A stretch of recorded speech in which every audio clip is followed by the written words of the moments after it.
Last time we talked about how breakdowns can be better than problems. Steve wasn't here for that one, but he is well familiar with this. In fact, Steve was one of the clients that discussed this with me a few years ago when we were trying to lay out some of the techniques we had developed for approaching life's upsets, surprises, disappointments, and just generally when things didn't go the way we expected to. What are some of the tools that we've learned? And it's kind of started to fall into this pattern here. Whereas when we declare something a problem, and I say declaration in the way I explained last time, which is there are certain things that are what they are just because we name them, just because we declare them. You know, I now declare you husband and wife. I declare the independence from the Crown of England, those sorts of things. So a problem is something you declare. There are just events in the world. One of the things we do to interpret and have facility with the events in the world is to label them, to give them certain meanings and so on. And one of those labels is problem, which comes down to something's wrong. It shouldn't be this way. And when we start off with the problem, then we have a whole list of things to do. We resist it, we excuse it, we become a victim to it, we become a hero conquering it, and all these little games that we can play with problems. But when we go a different way and declare it to be not a problem, but a breakdown, where the mechanism, the method of operation for something, its invisibility, the way it just blends into the background of experience, breaks, then we get to see how it works. And we go into it with the attitude not of something's wrong, but that there's something to learn. So we dive in and start number one, with accepting it. An example I often use is how we use a map when we're lost. I think we're all old enough to remember actual maps that fold out and never fold up again. But when you are lost and you take out a map, what's the first thing we do when we use a map? This is the audience participation board. What's the first thing you do when you're lost and you take out that map? What do you want to find out to make that map useful? It's not a trick question. Sorry, I just couldn't find my unmute. Find out where I am on the map. Exactly. Yeah. And that's the acceptance step. Yeah. We look at what's true. While we often resist and argue about whether we're in the situation that we are actually in or want to be there, it does no good. Arguing with the map over where you are is not going to get you where you're going. So first you look at the map, find out where you are, locate where you want to be, and start learning a new path. And that's what the whole breakdown thing is. Instead of it being a problem where the signage is wrong and you should have prepared better and that traffic jam is the real problem, it's, oh, my process for getting where I want to be, whether it's a physical location on a car trip or it's a financial goal in a life experience, it's now that I accept where I am and I can see where I want to be, what's the sensible next step? What can I learn about the process? So that's what we discussed last time. That, of course, is, as always, located out on the web. So you can see that recording at this location. And the materials are there to download. You can have that little poster printed up. And I think, Steve, you mentioned you had that one in your garage. So is that to remind you as soon as you get home to start dealing with breakdowns and the opportunity for breakthrough instead of, and he's got it right there too. Yeah, it's a handy tool. And I know my life would be better if I used it more often. Any questions, concerns, things you want to discuss around that? All right. Well, let's move on to today's topic, which is justifying my conviction I've developed over the years is that there is a way to say, I put in almost just to cover myself, but I haven't found the case yet, to say almost anything to almost anyone in a way that works for everyone. Now, when I say works for everyone, that's another important coaching idea and concept. You know, we're not so much concerned with these absolute categories of right and wrong, morality, ethics, legal issues. Those are handled very well in lots of other contexts. Coaching and personal development tends to focus on what is workable. And workable means, is it getting us closer to the result we desire? Is it consistent with our commitments, our values, our vision? So when I say in a way that works for everyone, that doesn't mean it's going to be pleasant for everyone. It doesn't mean it's going to be welcomed by everyone. It doesn't mean that there won't be confusion and upset along the way. It just means that there is a way, there are tools, there are techniques, there are ways of approaching this that increase the chances that at the end of the conversation, everyone will say, yes, I'm expressing my values better. I'm clearer about my commitments. I'm on a better path towards the results that I prefer. That's what I mean by workability, or a way that works for everyone. This sometimes works its way into everyday conversation when someone invites you to a particular event or asks you to create a particular document. You say, that's not going to work for me. It doesn't have a lot of value and evaluation and opinion laden into it. Just like, that's not consistent with what I'm committed to, with what other promises I've made, where I'm trying to go. And if it doesn't work for you, well, maybe you can put some effort into making it work. That's the idea of this phrase, this coaching distinction that crept into even the title of this. As I mentioned before, coaching is sometimes referred to as a holographic technology, because like a hologram, the whole hologram gives a very detailed, three-dimensional, almost living representation of the actual object. But any small portion of that hologram also will give you a view of the entire object. Now, it won't be as detailed, it won't be as precise, but still you've got clues to the whole. So that every time I bring up a coaching distinction, I'm reminded of that, because in order to make that distinction useful for people, I often find my way into other distinctions. So I've got to sort of put up artificial barriers to do something in 20 minutes or so that I could spend years and years on. All right. So far, so good? Okay, I love the thumbs up. That helps a lot. All right, and I'll put one more slide before I lower that, and that is, ooh, come on, where did I go? There we are. I'll refer to a couple of things that we've discussed on previous webinars that are also available on the web. The document 12 Steps for Difficult Conversations. That's something that could be useful in this situation, as well as my favorite, the conversation contract, how to set up the rules, the ground rules and the agreed approach to any conversation, whether it's a painful one with a significant other, whether it's an opportunity one with a coworker, whether it's a sales call with a stranger. The conversation contract can be a very useful tool, and that's where you find it. Okay, now I'll emphasize our faces instead of the slides. Give me just a second, take a drink.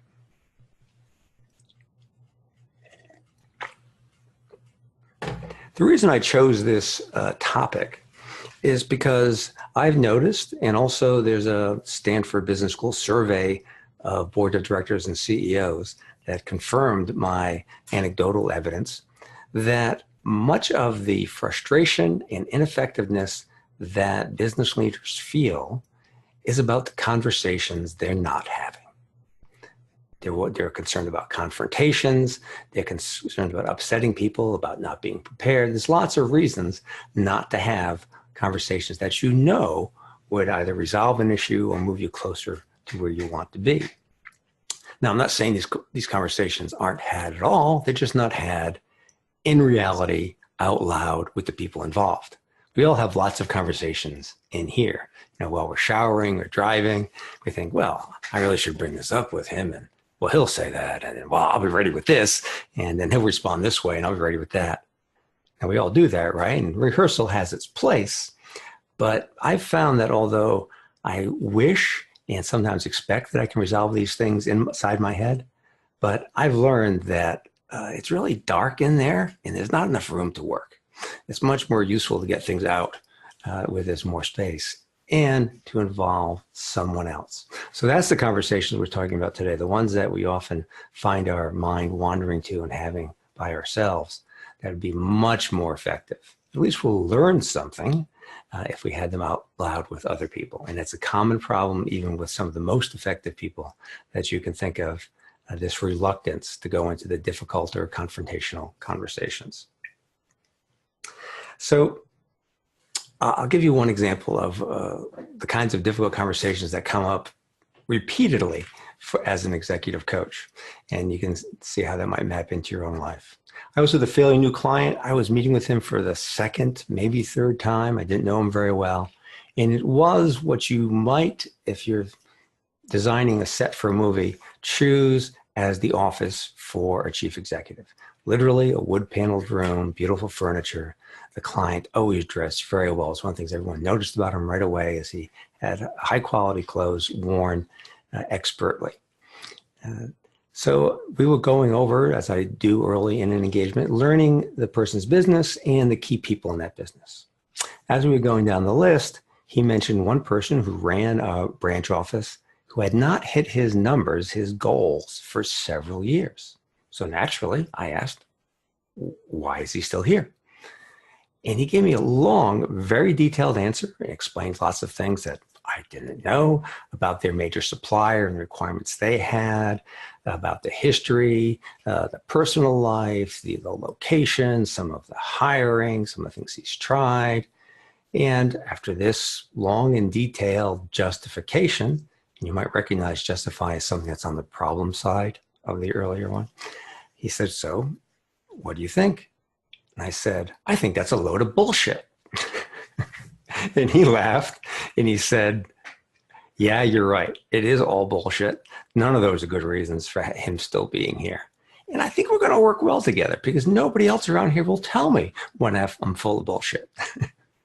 He was so enjoyed that's how he introduced me to many people afterwards. As early on told me this. Early on, Tony Mayo told me this. Something else I found out over time is that I've never heard that particular client use profanity in any way. So it was probably quite a shock for him to hear that from me, but it was a shock that he needed. And then we started talking about setting up some very specific short-term goals and activities for this problem branch manager to see if he could make it. And it turned out he didn't. It took a while, but he was made available to other opportunities with a different company, which is something else I think helps people when they've got to let someone go. The first thing I encourage people to do is create a culture of accountability. Get clear agreement over what has to happen in an objective, measurable way. And when it doesn't happen, remind the person, this is the agreement. This is what's required. And generally, those people that sometimes they're family members or long-term employees might be hard to just let go. They leave. People don't like to be in an environment where they're continually being reminded that they're not doing what they are being paid to do. So they go somewhere else. If you can, just continually say, this is what we promised. This is what we've got. Now what are you going to do? So there's no making wrong. There's no anger. There's no upset. It's just, this is what we promised, right? Yeah. This is what's happening, right? Now what are you going to do? And it's not what went wrong. Because what went wrong just puts us back in the problem. We're talking about the past again, where we have no power. Now I ask, what are you going to do next? And eventually they run out of plausible ideas. And what they're going to do next is try to find a better place to use what skills and energy they have. Okay, so let's talk about these conversations. I'm going to give you 4 steps for getting engaged with these conversations. Before I do, I want to find out if there's any particular conversation that you may be putting off, may be coming to mind, the one that maybe you had driving to the office this morning. Anything in particular specific? All right. I've got an interesting view of someone's skylight, I suppose that is. All right, Julie, I hope you can hear me better than I can see you. So the first step is something I learned years ago. I had gotten an opportunity for a professional services firm to help them hire, train, and manage a sales team for the first time. Because up until then, this company had gotten all this new business through the connections and activities of their more senior professionals. That's a pretty common thing in law firms and consulting firms. But they realized that was putting a limit on their growth because it reduced their delivery capability, time these senior people were putting into sales. But also, the professional people just were not expert at that. They had an area of expertise people hired them for, but sales wasn't one of them.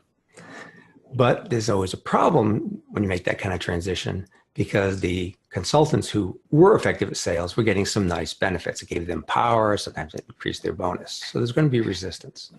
Well, my colleague had a brilliant idea, which scared the crap out of me. He said, let's have an all hands meeting at the client. And we will present to them how we would go about setting up a sales team. And if we don't get unanimous support, we'll pull out of the contract. I thought, oh, great. In very short order, I can lose my biggest contract. Let's give that a shot. So we remember distinctly driving to the client site in my colleague's big Lexus, which I'd never been in one before. He convened everyone, described very briefly what we were up to, as I just did to you. He said, now what I'd like to hear from you, what are all the concerns you have about bringing on a sales force? What are things that could go wrong? What are the problems? What are you worried about? I thought, oh, geez, really? He's going to start with the negatives? This hurts so much. And as people spoke, he started writing things on the easel pad. Is this the problem? Are you sure this is as bad as it could get? We did this what seemed like 12 hours. I think it was less than that. But it was painful for me as I was picturing my bank balance declining.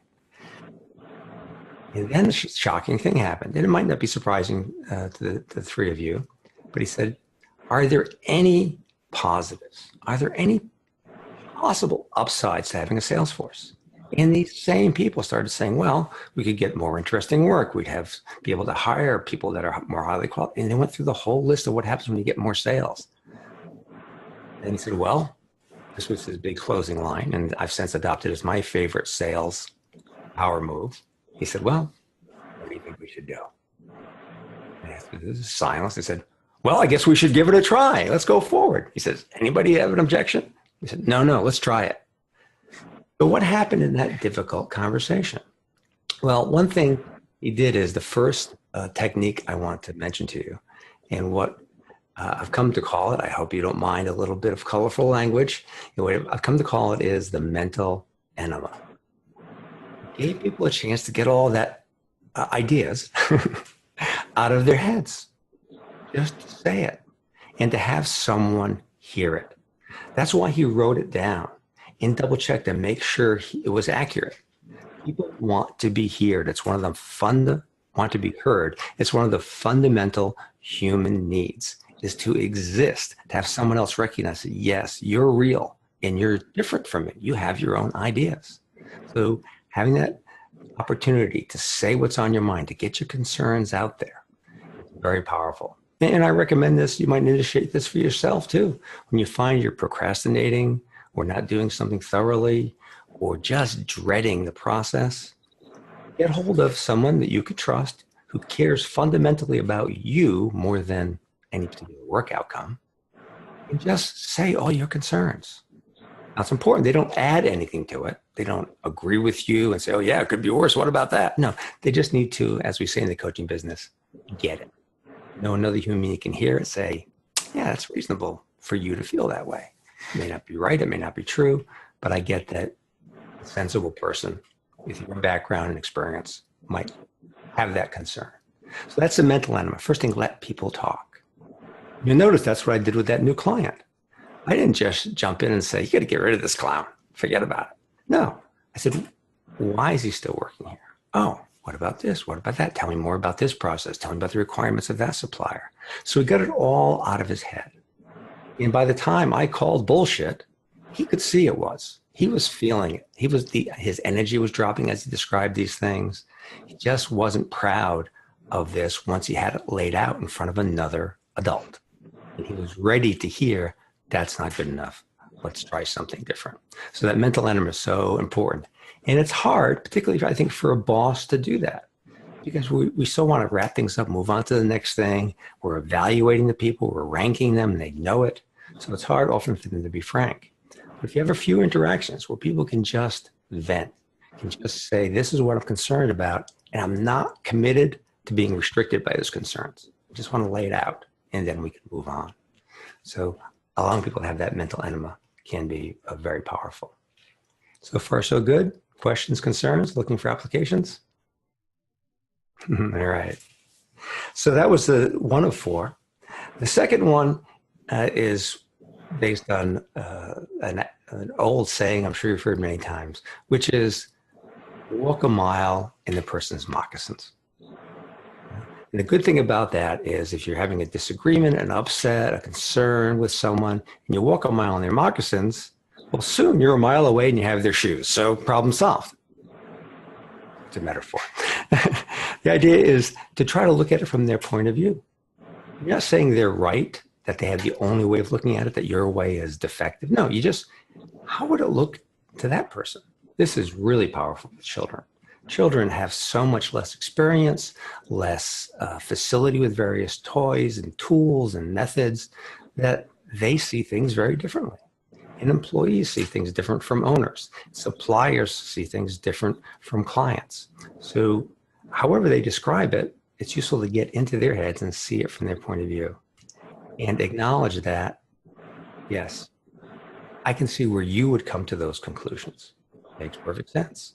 It gets to one of the key human relations ideas or a stand or way of being, which is everybody is doing their best. And what they're doing makes sense to them.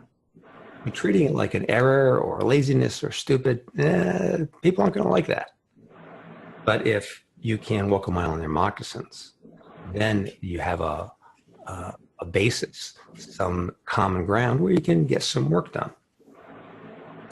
Right? So the third one is, how do you get to the topic? Sometimes that's the hardest part. Like we often have this fantasy, well, maybe it'll just come up and it'll be natural conversation. Well, that'd be nice. But bringing up a difficult topic is a challenge. And this is something that comes up continually in marriages, including my own. And you get this there's this issue that the two of you conflict on. Will I wait until we're having a good time and relaxed? Well, no, I don't want to spoil that period of the problem. Should I wait till we're angry and tired? Well, no, that would probably make it worse. So you've eliminated all the possibilities. But I found one way to bring it up is to something I discovered with a kind of coaching. Now, generally, I don't like to do remedial coaching. In the early days of coaching in the 80s and 90s, it seemed like all the executive coaches were dealing with people that had anger issues or used too much profanity or they had gender discrimination. They had all these bad behaviors, but they did something else that was very valuable. So people were trying to remediate them and coach them into being acceptable, better performers with acceptable behaviors. The problem is I need a high level of trust with my clients. And if I walk in judging them as having a problem, as being wrong, I'm on the wrong side of that chart. And we're not going to get very far. And yet, this is a real issue. Well, the first time this came up, it's a client I've done a lot of work with. We've done offsites. I worked one-to-one with a number of executives. Their key person, vice president of operations, 1,400 people reported to this person. He had a problem with profanity. Everything to him was described like he was talking to a group of longshoremen or sailors that had had a few drinks. And a lot of the employees were in their 20s, many were women, some English was not their first language. And this just sounded so threatening when he used the language he just thought was colorful. They said, see if you can fix this. I thought about it. I said, how am I going to do this remedial thing? I don't really want to confront the person. I don't want to be a cop. I sat down with him and I said, I want you to understand the reason you're meeting with me is the company sees how valuable you are. And they're spending a considerable sum of money on me and providing your time because you're worth it. You're so important to the company. Right? And of course, nobody's perfect. If there was some area of your behavior, of your skills that you could improve that would really help you achieve your goals at work, what is that area? What is the weakness? And if you're not sure what it is, what would your wife tell me it is? And that one always gets a laugh. And every time I've used that, including that first time, they brought up the topic I was hired to deal with. Now that's a big shift. Do you see it? It's not me coming in from the boss saying, this is what's wrong with you, let me fix it. It's the client saying, here's an area I wish I were more effective at. Here's something I'm willing to work on. Okay, well, that I can coach without being stern and blameful. So one way to get on the topic is to say, I noticed this about the work. Have you noticed this? Or yes, I see that we haven't been sort of joking when we run into each other at the coffee machine anymore. Is there something on your mind? And there's so many ways to let them bring it up. And I notice that there's something a little bit off. You have an idea what it is.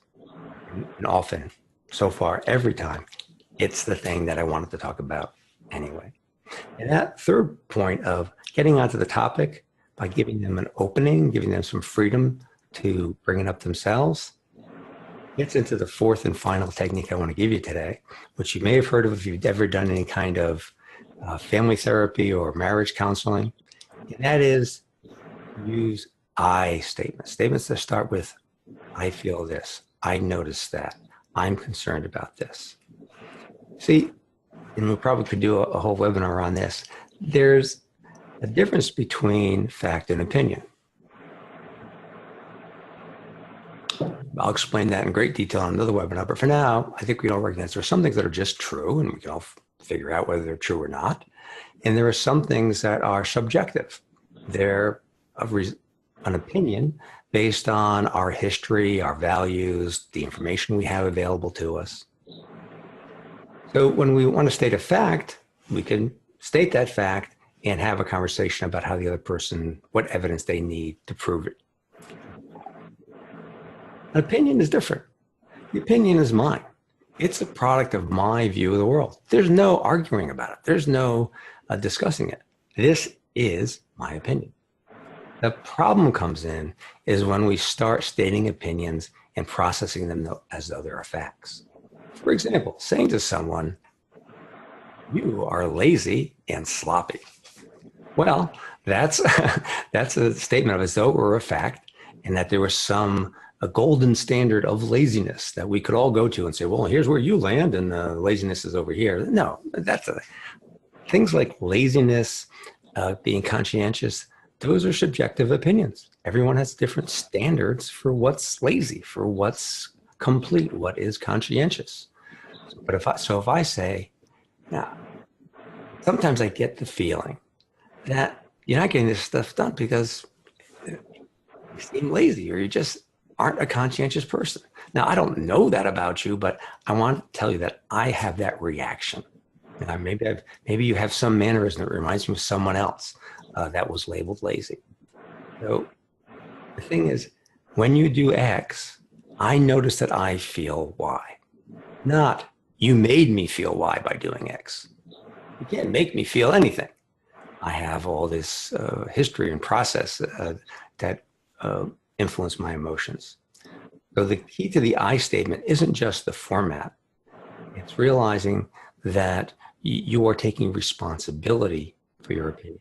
And part of that responsibility is a willingness to change that if the other person brings up a different idea, different values, different ways of looking at it, maybe some different facts. So that's the fourth case. So I've got four so far. One is that letting the person just say what is in their heads. Make some space in there to work. And I vividly describe that as a mental enema. Give them a chance to say that. Then walk a mile in their moccasins. Actually try what it would be like to see the world the way they see it. You don't have to give up your position. Just try what is it like for a child looking up at an adult in this situation?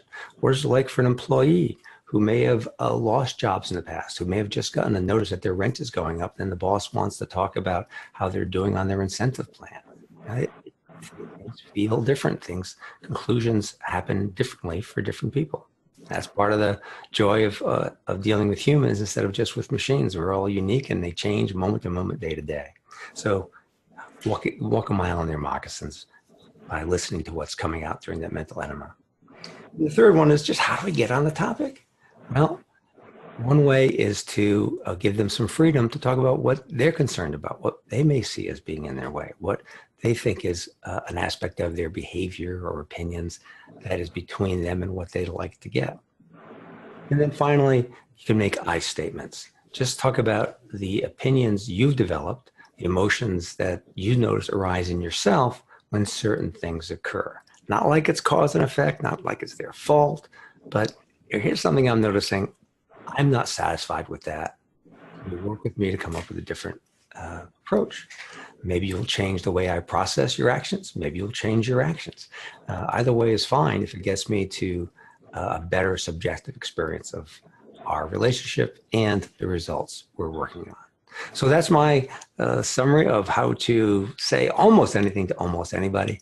I left myself a little out there with the almosts, but so far it's worked with everyone when I'm willing to step out of my own opinions, my own view of the world, and explore a little bit to find out how it looks to someone else. What have they seen that has them behave differently than I do? That way we both get better informed and a lot more effective at working with each other.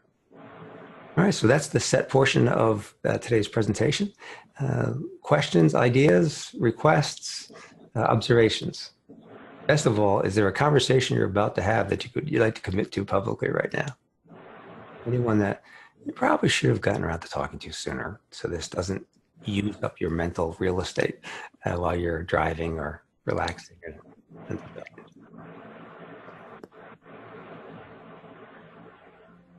I'm doing pretty good with everything. I'm going through my mind thinking, no, not at this time, but if something does come up, I have the tools. The tape is there and you know how to reach me. Yeah.